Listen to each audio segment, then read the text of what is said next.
ora mangrehing upara karana tanpa palupi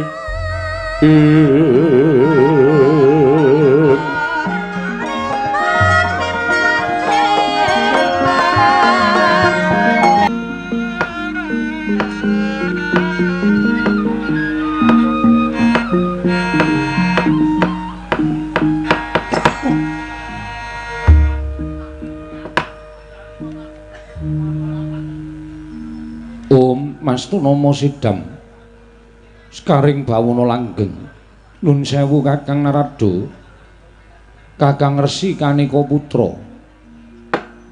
Sarawujeng andika Kakang Kanika Putra wontening Bali Marti Kundha Manik dinten sakmangke menika ingkang rayipun Jatimurti ngaturaken pasegan panakrami kunjuk sandhap pepada paduka Kakang Narada Kakang Resi Kanika Putra.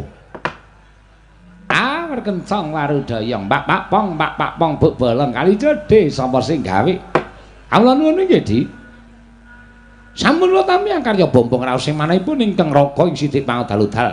Asung pambakipun dika Adi Pramesti Bathara Guru. Namung kasa wangsulipun kepanengipun ingkang raga ing Sidik Pangudal-udal ngaturaken pudi astawanipun ingkang raga mugi kunjuk ngersa paduka Adi Pramesti Bathara Guru. Kawula non.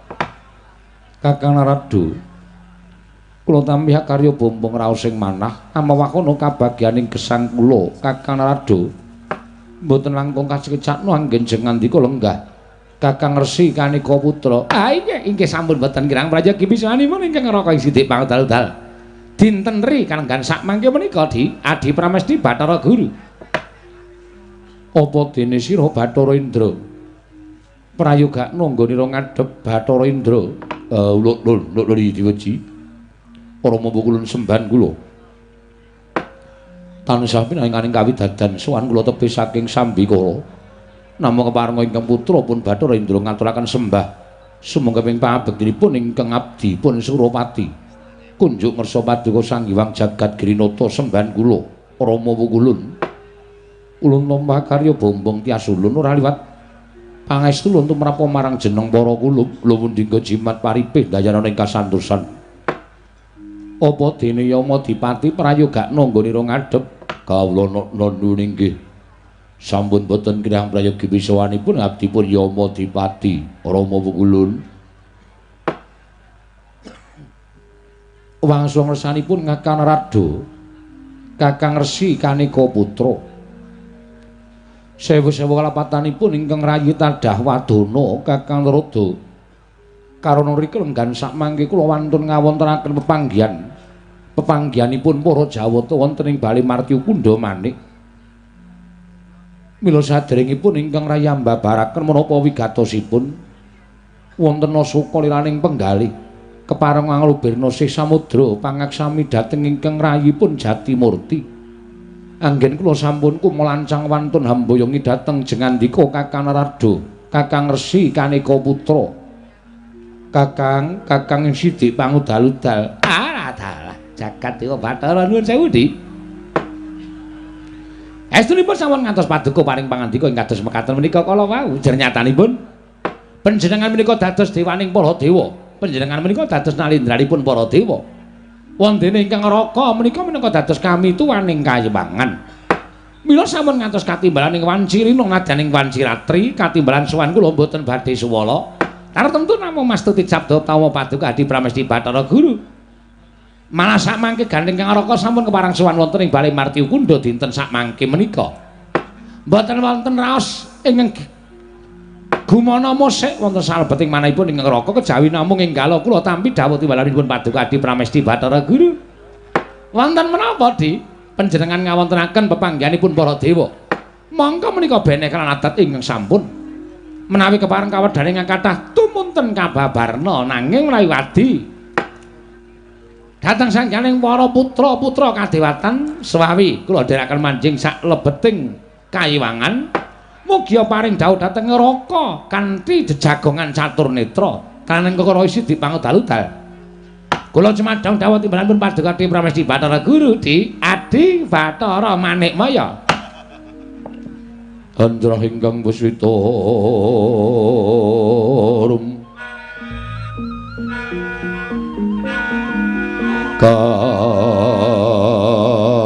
siliring samirana mre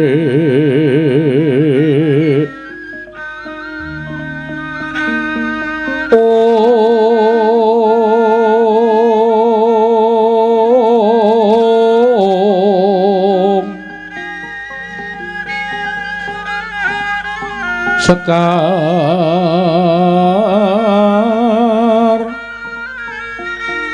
kadung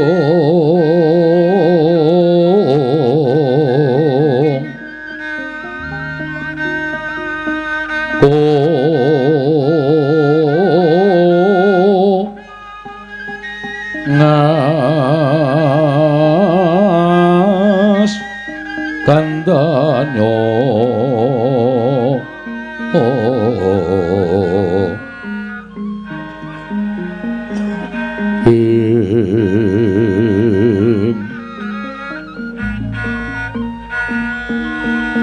maweraras ratnaning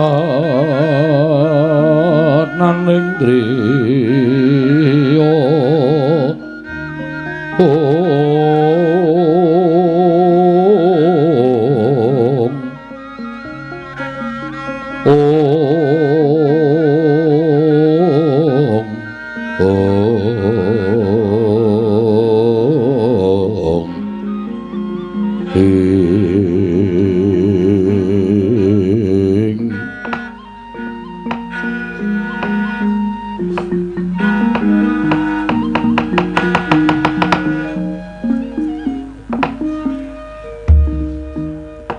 Mastu Nomo Sidam karing bawana langgeng Kakang Rada Kakang Resi Kanika Putra punapi kula namung badhe nyuwun mriksa Kakang nyuwun mriksa babagan menapa Di mesti kemawon Kakang Rada ugi ngraosaken sampun pinten-pinten dinten minggahipun candra kayuwangan katingal tentrem tuwin ayem miwah jinem sangganing para Jawata inginipun sami lenggah wonten ing kayuwanganipun piyambak-piyambak nanging sabab menapa wonten pinten-pinten dinten menika katingal wonten hawa panas ingkang sumundul wonten ing ngawiyat akarya goreh rongeh penggalipun para Jawata Kakang menawi kepareng Kakang Amedarna menika saking dayanipun menapa Kakang alah dalah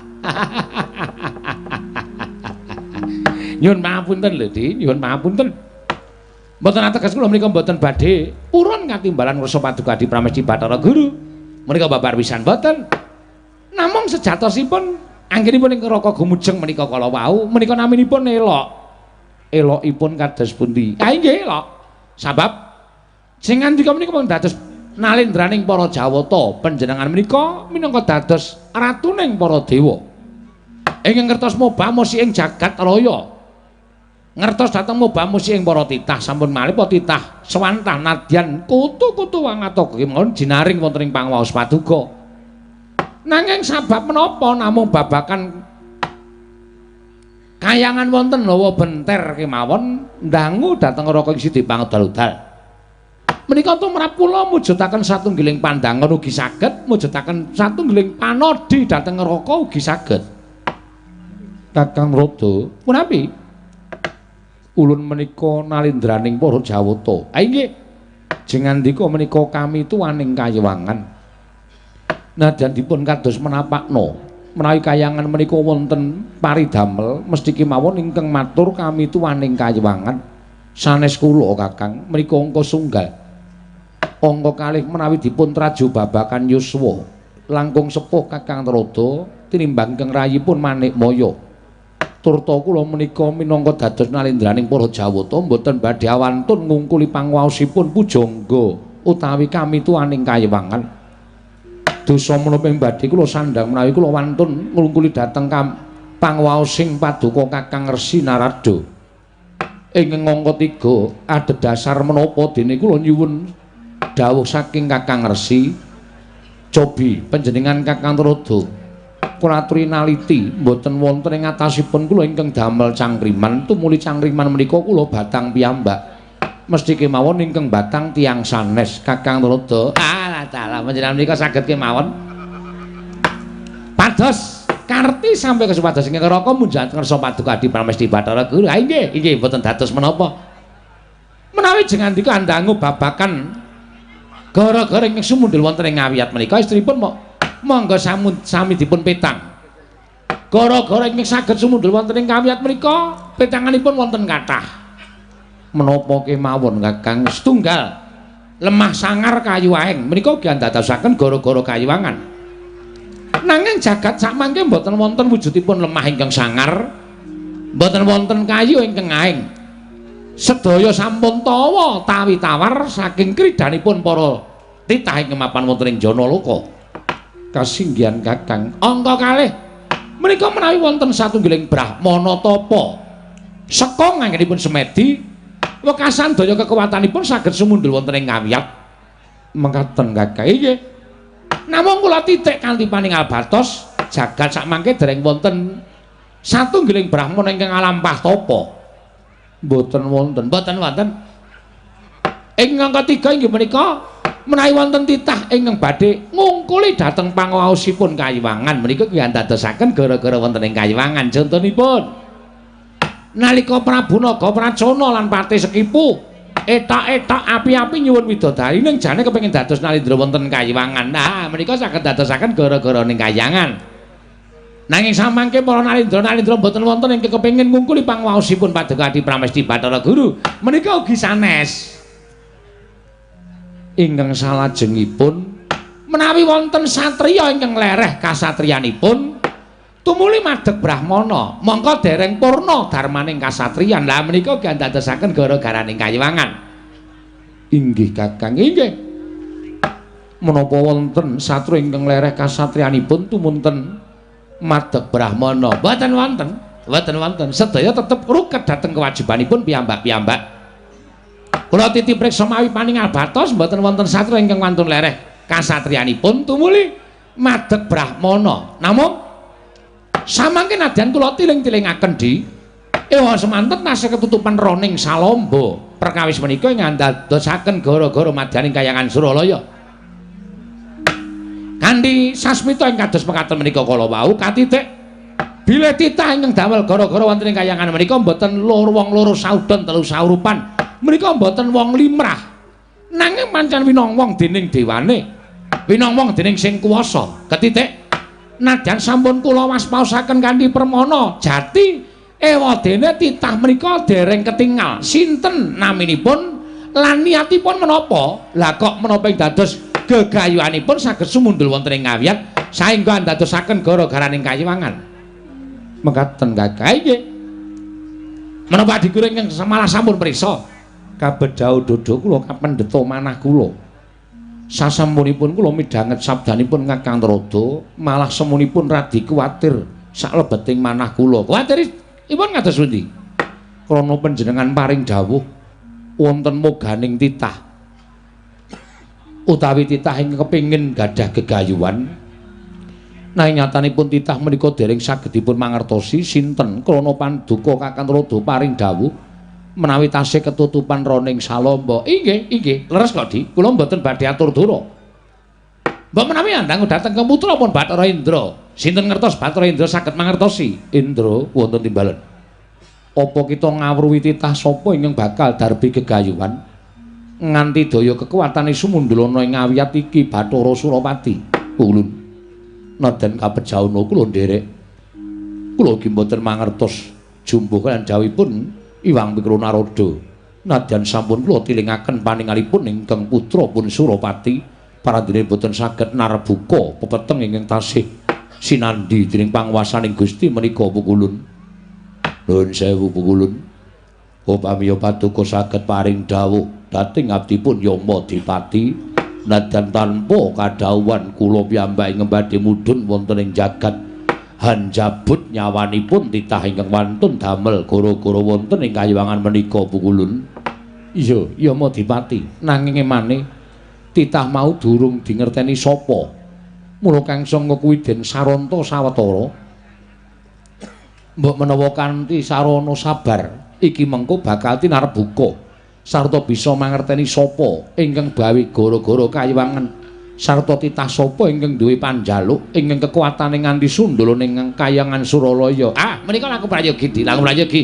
Kula kinten sedaya perkawis menika mboten saged dipun candhaki nanging sedaya badhe padhang sak mangkinipun waton kanthi nampa kanthi ikhlas. Samangke dawuh dhateng Sangya para widodara widodari para dewa para dewi supados sami kiat anggenipun nampi pacoban saking jagat menika kala wau sarana wujudipun gara-gara dipun tampi kanthi ikhlas kanthi sarana mekaten kula kinten saking pamrayoginipun ing Raka Gusti Bangdal sarta atur waliyanipun ing Raka dinten samangke titah menika anggenipun gadhahi gegayuhan wonten sambung rapetipun kaliyan Kayangan wonten sambung rapetipun kaliyan Kayangan margi pamothaipun titah ing mekaten menika kala wau menawi boten wonten sambung rapetipun kaliyan Kayangan tartemtu boten badhe damel gara-gara wonten ing Kayangan aning menika nyatanipun kegiatanipun saya ageng panasipun saya elok kados mekaten menika Adi Pramesti Bathara Guru sigra-sigra yen pramana kanca sigra rakin nawang sesangka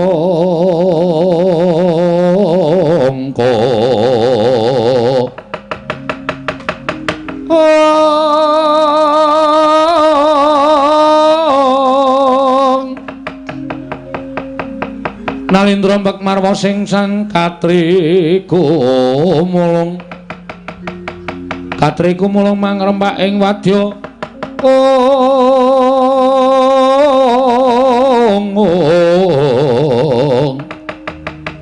Kurda kura reka giri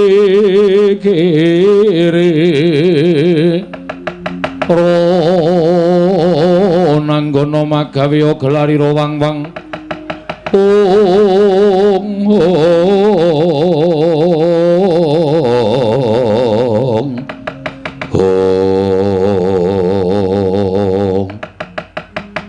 Didemadaning Kayangan Suralaya nalika semanten sami midhangetaken pangandhanipun Iwang Pikulun Kanika putra ingkang pungkasan akara legek madyaning Datulaya bali marti kundha manik nalika semanten adyan Iwang Pikulun Jatimurti Iwang Pikulun Bathara Guru gendel datan mubah datan musik nglenggahi kanyut minangka wardu kanyut ujare megantir wadu jare mangerja nginang durung abang durung manding dasaring pertolo kasaru geger jawi piyang ngarsa tangeping nguri kok sebal bonamuk apa to kang dadi darunane ora ana apa lo jaweting kang damel geger madyaning Kayangan kejawi wantun wonten satunggiling titah pujangkara ingkang wantun minjah madyaning bali marti kundha manik akarya geger sanggane para dewa ing samya nguningani dhateng titah kala wau manumba ing sangganing para Jawata kanca piyak-piyake ana daya ana titah munggah ning bali marti kundha kanca piyak-piyak wene dalan